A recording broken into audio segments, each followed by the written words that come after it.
کہ مومن کے دل کی ہے صدا مسلم پرسن اللہ، نہ بدلا ہے نہ بدلے گا میرا مسلم پرسن اللہ۔ آپ جیسی تربیت کر سکتی ہیں اپنی اولاد کی، باپ نہیں کر سکتا۔ بڑے سے بڑا قابل باپ بھی اپنی بچوں کے کردار پر وہ اثر نہیں چھوڑتا جو ماں چھوڑتی ہے۔ اور بالکل صحیح کہا تھا مولانا عمرین صاحب نے، جتنے کامیاب افراد دنیا کی تاریخ میں بنے ہیں، آپ محدثین کی تاریخ دیکھو، آپ مفسرین کی دیکھو، آپ فقہا کی دیکھو، آپ مشائخ صوفیہ کی دیکھو، آپ ادبا کی دیکھو، جتنے بھی زندہ دل اور مؤثر شخصیات دنیا میں پیدا ہوئی ہیں، ان کی تربیت میں ان کی ماں کا حصہ ان کے باپ سے اکثر زیادہ رہا۔ ایک مثال پیش کرتا ہوں، یہاں جتنے حضرات بیٹھے ہیں اسٹیج پر، یہ ایک شخصیت کی محبت میں 100% متفق ہیں، اور وہ نام ہے شیخ المشائخ سید الاولیاء بایزید بسطامی رحمۃ اللہ علیہ۔ عجیب شخصیت گزری ہے بایزید بسطامی کی۔ کوئی حدیث کی اور تصوف کے کسی کوئی سلسلہ بایزید بسطامی کو نظر انداز کر کے رحمت دو عالم صلی اللہ علیہ وآلہ وسلم کے دور تک نہیں پہنچتا۔ عجیب خصوصیت حاصل ہے۔ یہ بایزید بسطامی کو اس مقام تک پہنچایا کس نے تھا؟ ان کی بیوہ ماں نے۔ وہ ماں جو بیوہ ہو گئی تھی جب یہ بچے چھوٹے سے تھا، یہ بایزید چھوٹے سے تھے، اس وقت وہ بیوہ ہو گئی تھی، اور وہ اپنا اور اپنے یتیم بچے کا پیٹ پالنے کے لیے لوگوں کے گھروں میں کام کاج کرتی تھی۔ وہ عظیم خاتون جب بچہ بڑا ہو گیا، گلیوں میں کھیلنے لگا، تو ان کی ماں کو یہ ڈر لگا کہ کہیں بچہ بگڑ نہ جائے الٹے سیدھے بچوں کے ساتھ کھیلنے اٹھنے بیٹھنے کی وجہ سے۔ پتہ لگایا اس ماں نے کہ میں کیا کروں، میری تمنا اور میرے مرحوم شوہر کی یہی تمنا تھی کہ میرا بیٹا ولی کامل بنے، عالم ربانی بنے۔ چنانچہ لوگوں نے بتایا کہ فلاں ایک شیخ ہیں، ایک بہت ہی صالح مربی ہیں، وہ فلاں مسجد میں ایک مدرسہ چلاتے ہیں، وہاں کچھ بچے ان کے ساتھ رہتے ہیں۔ اب تک کا تجربہ ہے کہ جو بچہ وہاں رہا ہے بہت نیک بن گیا۔ وہ بیچاری بیوہ عورت اپنے یتیم بچے کو لے کر پتہ پوچھتے پوچھتے ان شیخ کے پاس پہنچی، سلام کیا، اپنا تعارف کرایا۔ حضرت میں غریب بیوہ عورت ہوں، یہ میرا یتیم بچہ ہے، میرے مرحوم شوہر کی بھی یہ تمنا تھی اور میری بھی کہ یہ اچھا عالم بن جائے، پوچھتے پوچھتے آپ کے پاس حاضر ہوئی ہوں، اس کو اپنے قدموں میں جگہ دے دیجئے، رکھ لیجئے، اور اس کو عالم اللہ والا بنا دیجئے۔ بہت متاثر ہوئے وہ شیخ، کہا بہت اچھا، چھوڑ جاؤ، میں اپنی سی پوری کوشش کروں گا۔ جاتے جاتے اس عورت نے ایک عجیب قسم کی درخواست اور پیش کی۔ اس نے کہا حضرت ایک گزارش اور ہے، پہلی بار یہ بچہ اپنی ماں کی گود سے نکل کر کہیں باہر آ کر رہے گا، اسے میری یاد بہت ستائے گی، جلدی جلدی یہ چھٹی مانگے گا، میری درخواست یہ ہے کہ آپ اسے چھٹی مت دیجیے گا، کیونکہ میرے پاس آئے گا اس کی توجہ بڑھ جائے گی، میرے پاس تو آپ اس کو تب بھیجیے گا جب یہ اللہ کا ولی بن جائے۔ انہیں بہت حیرت ہوئی کہ عجیب اللہ کی بندی ہے، بہت قدر آئی۔ انہوں نے کہا کہ بہن تم نے بہت بڑی بات کہی ہے، جاؤ دعا سے میری مدد کرنا، میں اپنی طرف سے پوری کوشش کروں گا۔ وہ چلی گئیں، وہ بچہ پڑھنے میں لگ گیا، کچھ مہینے گزرے، جب برداشت سے باہر ہو گیا تو اس بچے نے اپنے استاد سے درخواست کی کہ حضرت بہت دن ہو گئے، مجھے اپنی امی کی بہت یاد آ رہی ہے، مجھے ایک دن کی چھٹی دے دیجیے، ایک دن کی، میں وعدہ کرتا ہوں کل واپس آ جاؤں گا۔ وہ استاد پریشان ہوئے، اگر وہ اجازت دیتے ہیں تو ماں سے کیا ہوا وعدہ ٹوٹتا ہے، اگر وہ منع کرتے ہیں تو یتیم معصوم بچے کا دل ٹوٹتا ہے، کریں تو کیا کریں۔ سوچنے لگے، اللہ کی طرف متوجہ ہو کر مانگا کہ اللہ میں کیا کروں، میں کیا جواب دوں اس بچے کی درخواست کا۔ اللہ تعالیٰ نے ان کے دل و دماغ میں خیال ڈالا، انہوں نے کہا بیٹا ایک کام کرو، میں تم کو سبق دیتا ہوں، تم شام تک وہ سبق یاد کر کے مجھے پورا سنا دو گے تو میں تم کو چھٹی دے دوں گا۔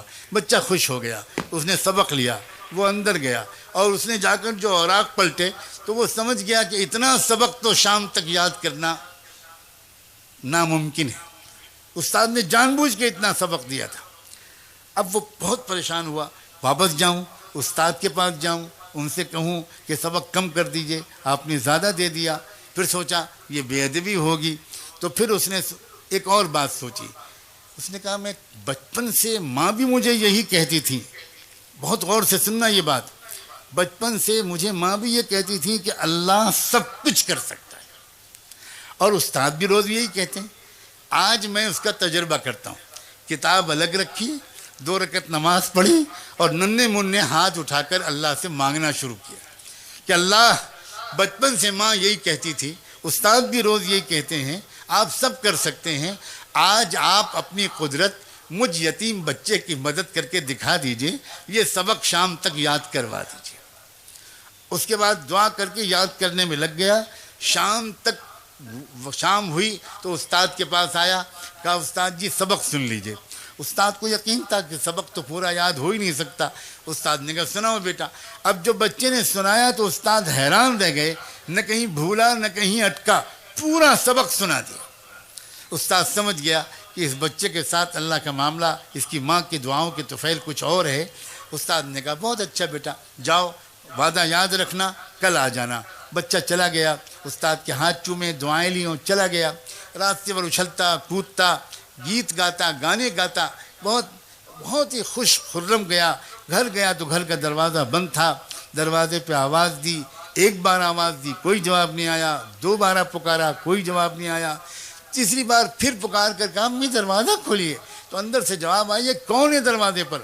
تو باہر سے بچے نے کہا کہ امی میں آپ کا بایزید ہوں، دروازہ کھولیے. تو ماں نے کہا کہ کون بایزید؟ یہ والا میرا بایزید نہیں ہو سکتا، میرا بایزید تو تب آئے گا جب اللہ کا ولی بن جائے گا. استاد نے مجھ سے وعدہ کیا تھا، اور استاد وعدہ خلافی نہیں کر سکتے، یہ میرا بایزید نہیں ہو سکتا.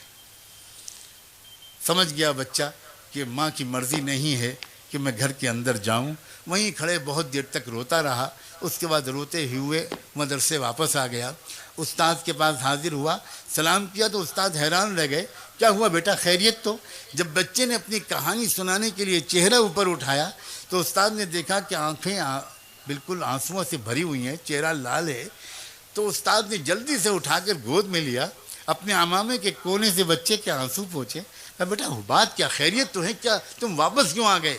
بچے نے پوری کہانی سنائی اور یہ کہا کہ میں اس طرح گیا تھا، دروازہ بند تھا، ایسے پکارا، یہ جواب ملا، یہ والا میرا باعزید نہیں ہو سکتا، وہ تو تب آئے گا جب ولی بن جائے گا. میں سمجھ گیا میری ماں نہیں چاہتی، میں واپس آ گیا. استاد نے پوچھا بیٹا ایک بات بتاؤ، تم اپنی ماں سے ناراض تو نہیں ہو کر آئے ہو؟ ماؤں اپنے مقام کو پہچانو، اور نوجوانوں تم اپنی ماؤں کے مقام کے پہچانو. تم ماں سے، تو اس نے کہا کہ تم اپنی ماں سے ناراض ہو کر تو نہیں آئے بیٹا. اس نے کہا کہ حضرت دل ٹوٹا بہت ہے اور آنکھیں بہی بہت ہیں، لیکن میں ناراض نہیں ہوں. میں سمجھ گیا کہ وہ میرا بھلا چاہتی ہیں.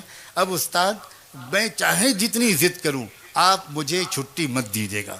اتنی درخواست اور ہے کہ یہ دعا کر دیجئے کہ میری ماں کام کرتے کرتے بیمار رہنے لگی ہیں، ذرا ان کی زندگی میں اتنی برکت ہو جائے کہ وہ مجھے کچھ بنا ہوا دیکھ لیں، ان کی تمنا پوری ہو جائے، ان کی آنکھیں ٹھنڈی ہو جائیں.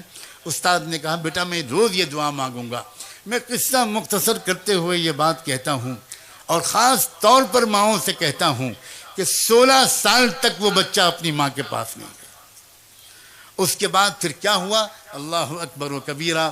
ایک رات تھی، تہجد کے وقت تہجد کی نماز پڑھ کے وہ استاد ذرا آرام کرنے کے لیے لیٹے تو ان کو زیارت ہوئی رحمت دو عالم صلی اللہ علیہ وآلہ وسلم کی، اور آپ نے اپن شیخ سے اس رویائے صالحہ میں، اس بابرکت سچے خواب میں یہ فرمایا کہ دیکھو وہ جو جنید ہے، وہ جو باعزید ہے، نوجوان تمہارے ہاں، اس کی تربیت مکمل ہو گئی اور اس کو ولایت کبریٰ کا جھنڈا دے دیا گیا.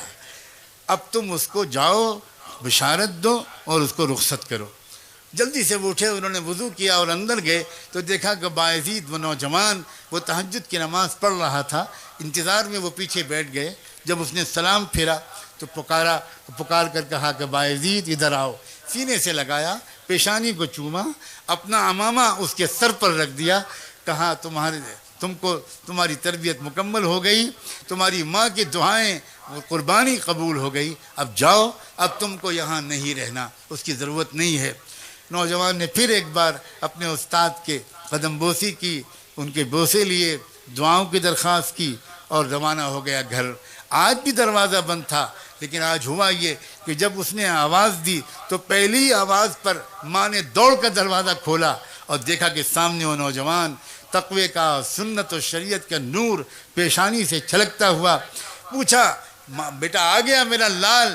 وہ جلدی سے گر پڑا ماں کے قدموں پر۔ ماں نے اس کو اٹھایا، کلیجے سے لگایا، بستر پر لا کے بٹھایا، کہا کہ بیٹا بیٹھو، میں ابھی گرم دودھ تم کو لا کے پلاتی ہوں، پھر کھانا کھلاؤں گی تم کو، آؤ، کب سے میں انتظار کر رہی تھی، لیکن بیٹا میں پہلے شکر کی 2 رکعت نماز پڑھ لوں۔ پھٹا پرانا بوریا بچھایا، 2 رکعت نماز شکر پڑھی اور کہا اللہ میں اسی دن کے لیے آپ سے جینے کی توفیق مانگتی تھی کہ زندہ رکھیے گا تاکہ میں دیکھ سکوں اپنے بیٹے کو۔ اب آپ جب چاہیں ایمان کے ساتھ مجھے بلا لے، اب مجھے جینے کی کوئی تمنا نہیں۔ یہ ہوا کرتی تھی عورت۔ جب ایسی عورتیں ہوتی تھیں تو اولادیں ہوتی تھیں، پھر ابو حنیفہ و غزالی، بخاری، ایسی عورتیں ہوتی تھیں تو باعزید بسطامی پیدا ہوتے تھے، ایسی عورتیں ہوتی تھیں تو پھر صلاح الدین ایوبی پیدا ہوتے تھے، اور میں کس کس کا نام لوں؟ ہم سب بگڑ گئے ہیں۔ میں اپنی صرف عورتوں کا شکوہ کروں گا تو میں بالکل زیادتی کروں گا۔ ہم تو صرف اتنا چاہتے ہیں کہ کتنا اچھا ہو کہ آج کی اس رات میں توبہ کر کے زندگی کو پلٹ ڈالیں، نوجوان بھی، مرد بھی، عورتیں بھی، بہویں بھی، بیٹیاں بھی، نئی نویلی دلہنیں بھی، بوڑھے بھی، صحافی بھی، تاجر بھی، علماء بھی، طلباء بھی، مدرسین بھی، پروفیشنلز بھی، ایجوکیٹڈ کلاس بھی، انٹلیکچوئلز بھی، سب یہ محسوس کریں کہ یقیناً ہم سے غلطیاں ہوئی ہیں جس کی وجہ سے آج ہم کو یہ دن دیکھنے پڑ رہے ہیں، اور ان غلطیوں کو ہم بدلنا شروع کریں۔ انشاءاللہ حالات اسی رخ پر چلے جائیں گے۔ ہند میں انوکھا مرکز تحفظ دین، یہ دین کا ترجمہ ہے۔